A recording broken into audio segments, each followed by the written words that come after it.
الحمد لله الذي خصنا بكتاب أنزل وأكرمنا بنبي أرسل. أشهد أن لا إله إلا الله له دعوة الحق حريص عليها وأوجب تبشير بها ولتكن منكم أمة يدعون إلى الخير ويأمرون بالمعروف وينهون عن المنكر وأولئك هم المفلحون. وأشهد أن محمدا عبده ورسوله بلغ الرسالة وأدى الأمانة ونصح الأمة وكشف الغمة حتى آتانا اليقين ليلها كنهارها لا يزيغ عنها إلا هالك. اللهم صل وسلم وبارك وأنعم على حبيبنا وشفيعنا وزخرنا ومولانا محمد وعلى أزواجه أمهات المؤمنين وذرياته وآل بيته وأصحابه أجمعين. يا أيها الناس اتقوا الله حق تقاته ولا تموتن إلا وأنتم مسلمون. وقال الله تعالى في القرآن الكريم: أعوذ بالله من الشيطان الرجيم بسم الله الرحمن الرحيم. من المؤمنين رجال صدقوا ما أحدوا الله عليه فمنهم من قضى نحبه ومنهم من ينتظر وما بدلوا تبديلا. رب اشرح لي صدري ويسر لي أمري واحلل عقدة من لساني يفقهوا قولي. أما بعد.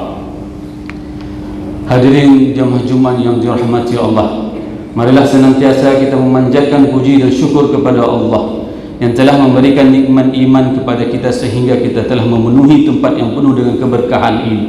Kendati suara panggilan untuk mensukseskan itu belum lagi dikumandangkan, dikarenakan masih banyak di antara saudara-saudara kita mereka menunggu di luar sampai dengan khatib naik kepada rukun yang kedua, baru mereka akan memasuki ruang yang penuh dengan keberkahan ini. Ini merupakan salah satu di antara sekian banyak nikmat yang masih Allah berikan kepada kita. Semoga Allah senantiasa mencurahkan nikmatnya kepada kita dan kepada saudara-saudara kita yang masih berada di luar.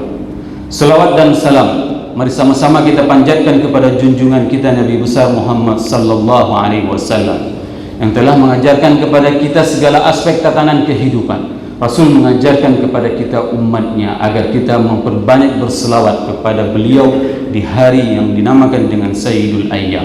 Agar apa? Agar kelak kita dikenal oleh baginda Rasulullah SAW. Agar apa? Agar tidak terasa berat pada saat kita mendengarkan apapun yang diperintahkan oleh baginda Rasulullah SAW untuk kita terapkan di dalam tatanan kehidupan kita. Semoga jamaah yang berhadir pada Jumat yang penuh dengan keberkahan ini merupakan di antara umat Nabi Muhammad SAW yang akan diberikan syafaat oleh baginda Rasulullah SAW dan akan disuguhkan air dari telaga Kautsar dari tangan mulia tersebut. Allahumma amin. Hadirin jamaah Jumat yang dirahmati Allah, ayat yang khatib bacakan tadi merupakan ayat yang dibacakan oleh baginda Rasulullah SAW pada saat para syuhada Uhud dijejerkan seramai 70 orang. Rasul membacakan ayat tersebut di mana yang artinya minal mu'minina rijalun sadaqu ma ahadullah alaih. Ada di antara orang-orang yang beriman tersebut, mereka itu adalah orang-orang yang menunaikan apa saja yang mereka telah berjanji kepada Allah. Faminhum man qadha nahbah, dan mereka tersebut menunaikan apa yang mereka janjikan dengan Allah. Pada saat mereka menerima dan mendengarkan sesuatu yang diperintahkan oleh Allah dan Rasulnya, maka mereka menunaikan perintah tersebut. Wa minhum man yantazir, dan ada di antara mereka itu yang menunggu, melihat bagaimana kondisinya, baru mereka mau melaksanakannya. Wa ma baddalu tabdila, dan Allah tidak pernah merubah janjinya. Ayat tersebut sangatlah harus kita pelajari, wahai jemaah yang dirahmati Allah. Dikarenakan apa? Dikarenakan ini merupakan sepenggal ayat tentang peperangan di dalam Islam. Dan peperangan di dalam Islam memainkan peran yang sangat penting, sehingga Khatib Al-Baghdadi beliau meriwayatkan sebuah riwayat yang disampaikan oleh Ali bin Husain bin Ali bin Abi Talib. Beliau mengatakan bahwasanya kunna nu'alliman maghaziyan nabi wa sarayahu kama nu'allima suratun minal Qur'an. Kami itu mempelajari peperangan pada masa Rasulullah sallallahu alaihi wasallam sebagaimana kami mempelajari ayat-ayat Al-Qur'an. surat-surat di dalam Al-Quran. Perang Uhud merupakan salah satu potret bagaimana ujian tersebut, bagaimana kesempatan tersebut diraih oleh para sahabat. Kalau seandainya khatib menjelaskan, dan ini bisa menjadi imajinasi bagi kita semua, Uhud itu merupakan sebuah tempat yang dicintai oleh Rasulullah SAW. Karena apa? Karena Uhud sendiri, Jabal Uhud itu sendiri itu malah mencintai Rasulnya. Posisi peperangan Uhud itu adalah, kalau diibaratkan sebelah kanan khatib ini adalah Jabal Uhud, dan di hadapan khatib ini adalah pasukan kafir Quraisy yang sedang menanti kedatangannya, dan matahari berada di posisi di belakang. Dan satu lagi posisi sebelah kiri peperangan itu adalah Jabal Ar-Rumah, di mana Rasulullah SAW menempatkan 50 orang pasukan pemanah yang andal. Mereka ditempatkan di atas dikarenakan apa? Kalau seandainya tentara pasukan kuda ingin memutar, maka mereka bisa dihantam oleh pasukan pemanah yang berada di atas Jabal Rumah.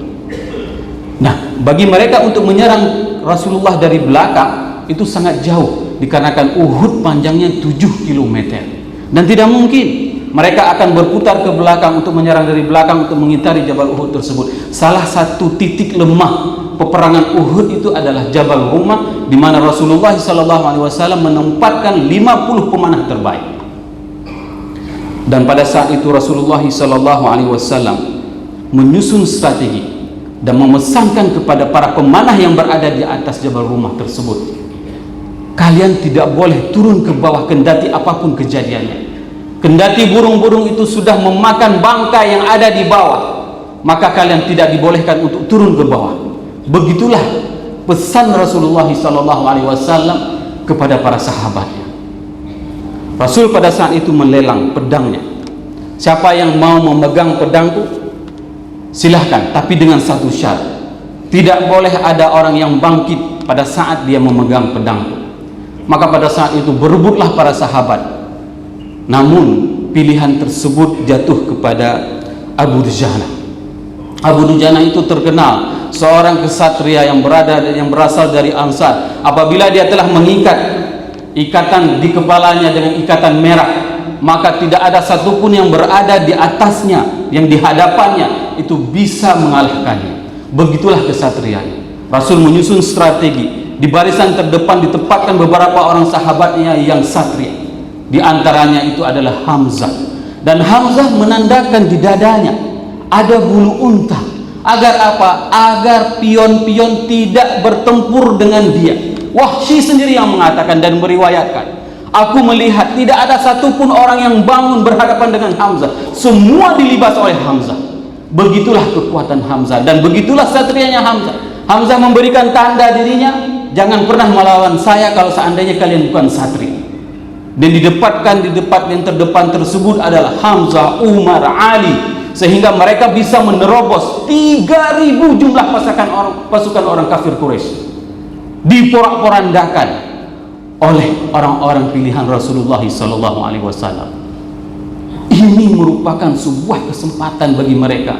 Pada saat mereka melihat orang-orang yang berada di Jabal Rumah tersebut, melihat pasukan kafir itu sudah porak-poranda dan mereka sudah lari terbirit-birit, maka mereka turun. Kenapa mereka turun? Bukan dikarenakan ghanimah. Ini adalah para sahabat Rasul. Mereka tidak pernah tergoda dengan harta. Bukan harta yang menyebabkan mereka turun dari bawah, akan tetapi mereka turun ke bawah dikarenakan menganggap bahwasanya peperangan tersebut telah selesai. Dan diingatkan oleh pimpinannya, jangan turun. Apalagi yang kita tunggu di sini? Dijawab oleh sebagian yang lain. 43 orang itu turun ke bawah membantu saudara-saudara yang lain mengumpulkan harta ghanimah. Maka pada saat itu Khalid bin Walid yang pada tahap awalnya ingin menyerang dari sisi kiri, maka dia berbelok kembali bersembunyi di belakang Jabal Rumah tersebut. Dan pada saat itu Khalid melihat pasukan di atas sudah turun ke bawah, maka dia naik ke atas dan menyerang 7 orang yang masih berada di atas Jabal Rumah tersebut. Apa yang terjadi?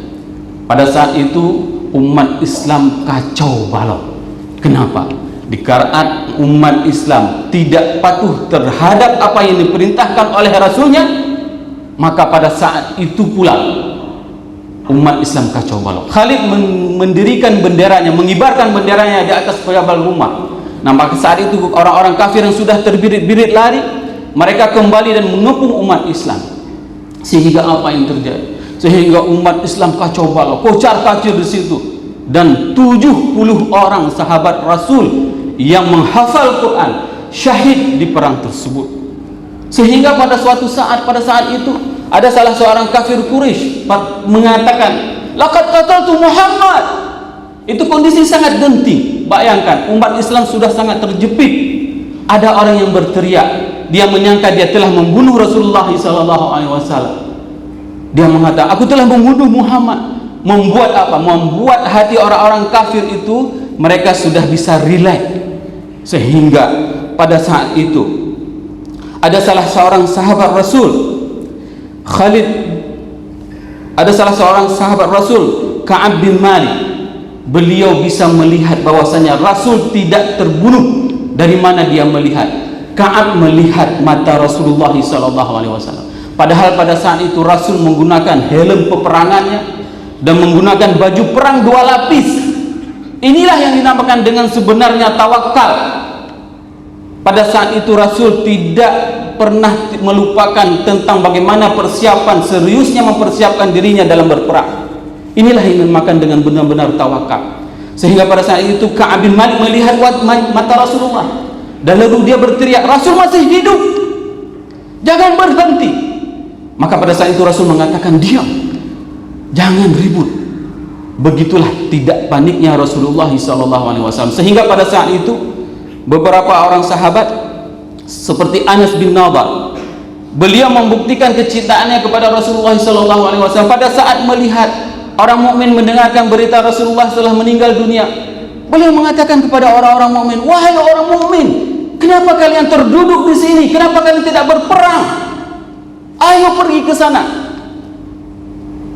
Dia membuktikan dirinya bahwasanya pada saat dia tidak bisa mengikuti perang Badar, maka pada saat itu dia membuktikan dirinya bagaimana komitmennya untuk menjaga Allah dan Rasul.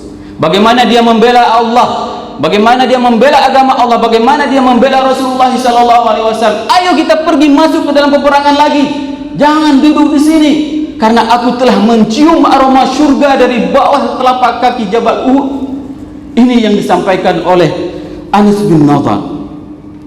Pada saat itu para sahabat mencari Anas bin Nadar, dan mereka tidak tahu yang mana Anas bin Nadar. Bayangkan, tubuhnya itu terpenuhi dengan 80 luka, sehingga dia baru bisa syahid.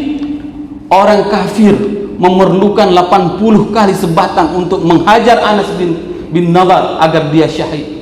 Sehingga orang-orang mukmin pada saat itu tidak pernah mengetahui yang mana lagi dia sudah hancur. Sehingga sepupunya lah yang menandakannya bahwasanya ini adalah jenazah Anas bin Nadar.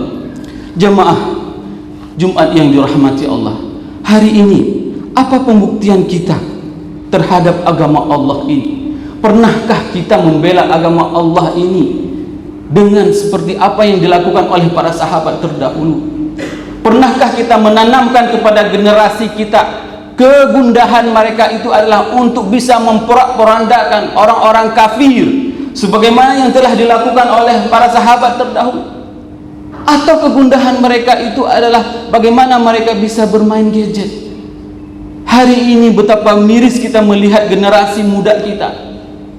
Pada saat khatib pun sedang berdiri di atas mimbar seperti ini, ada yang sedang bermain gadget, ada yang sedang main perang-perangan.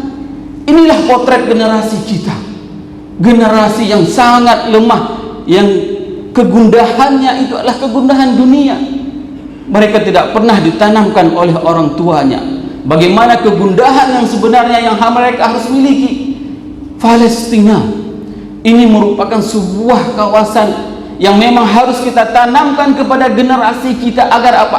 Agar semua generasi muda kita mempunyai sebuah impian agar mereka menjadi bagian dari orang-orang yang membebaskan di Palestina. Jemaah Jumat yang dirahmati Allah, pada saat Rasul naik ke atas Jabal Uhud, maka pada saat itu Rasul tidak bisa menaiki Jabal Uhud dikarenakan jarak yang tinggi.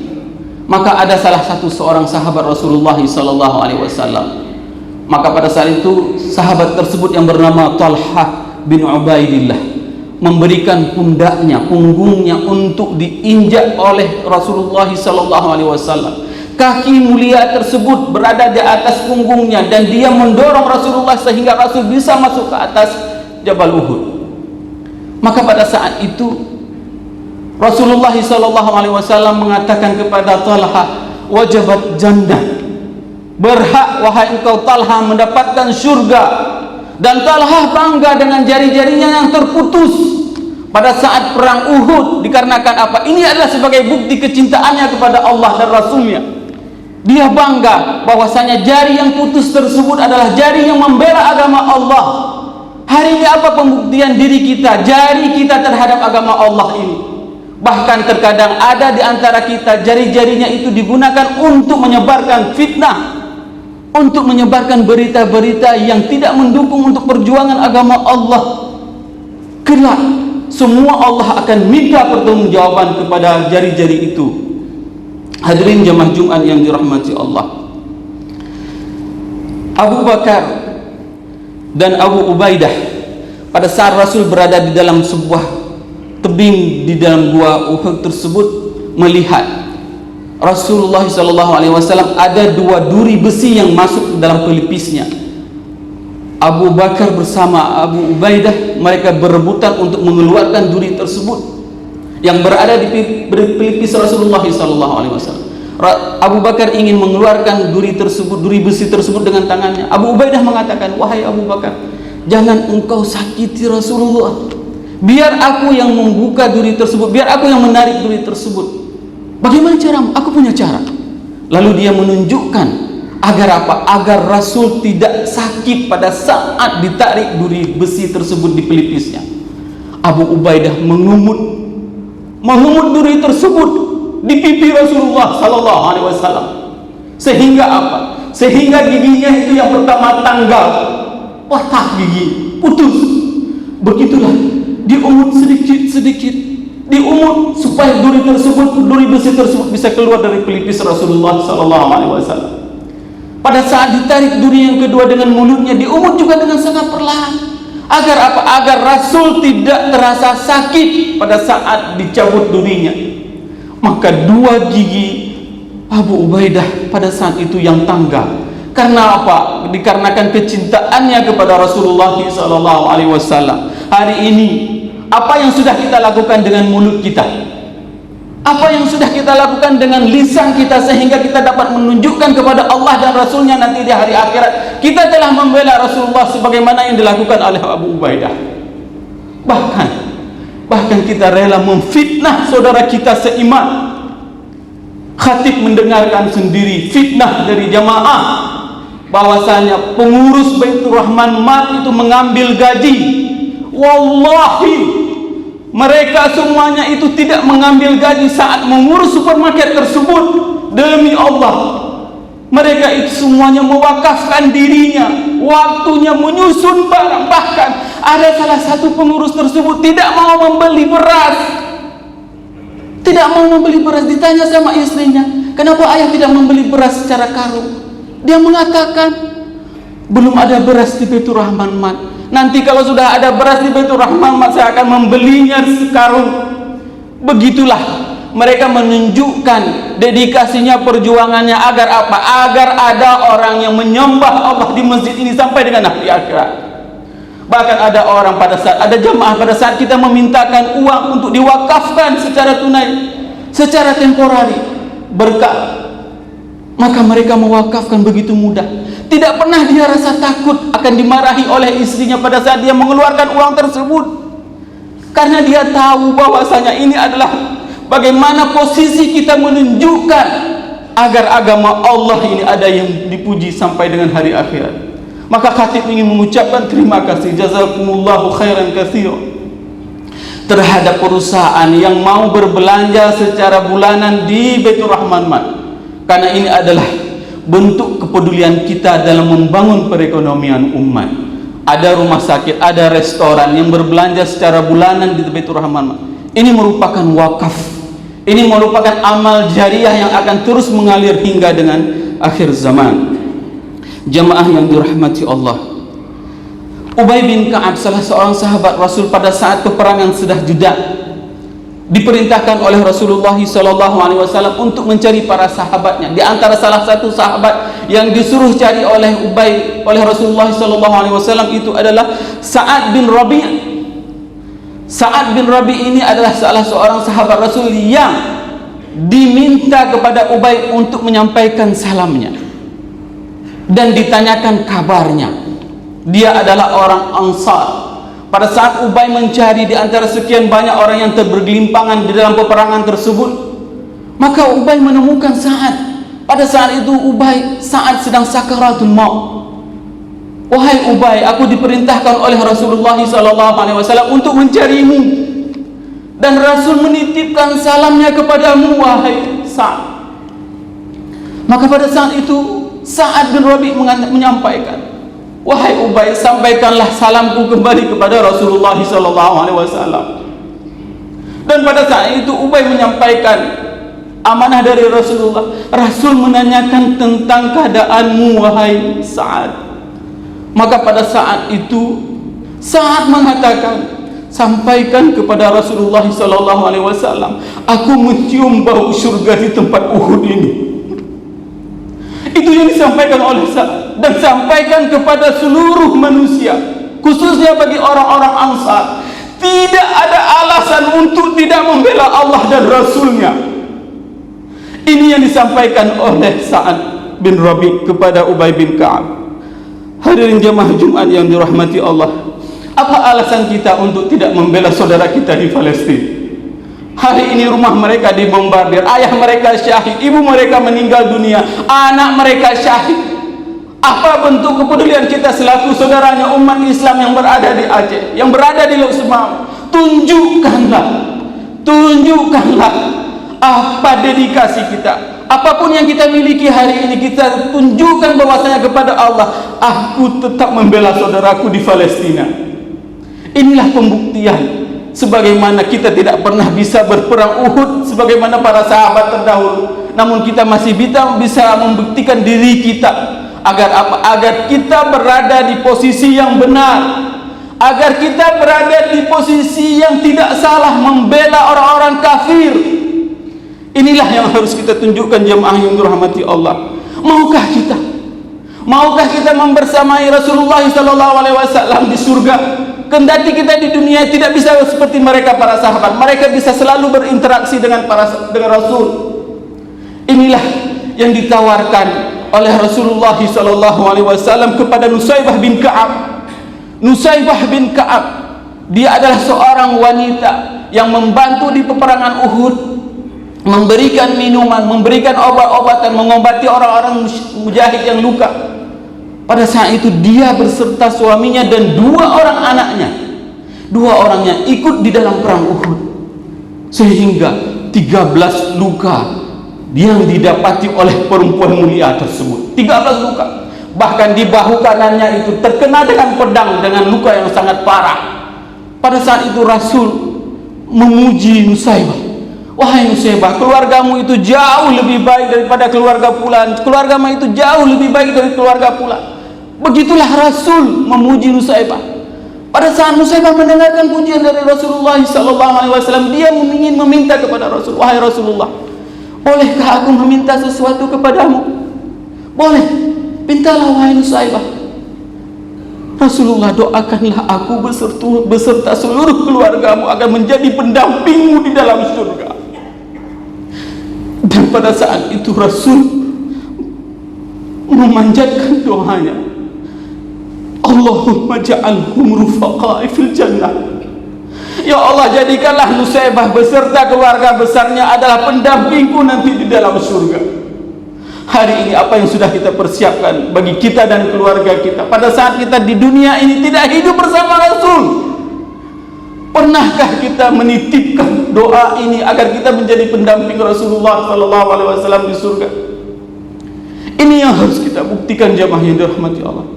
Ajarilah, didiklah generasimu agar mereka menjadi orang-orang yang akan mendampingi Rasulullah sallallahu alaihi wasallam di dalam surganya. Barakallahu li wa lakum fil Qur'anil Karim wa nafa'ani wa iyyakum bima fihi minal ayati wa dzikril hakim wa taqabbala minni wa minkum tilawatahu innahu huwas samiul basir.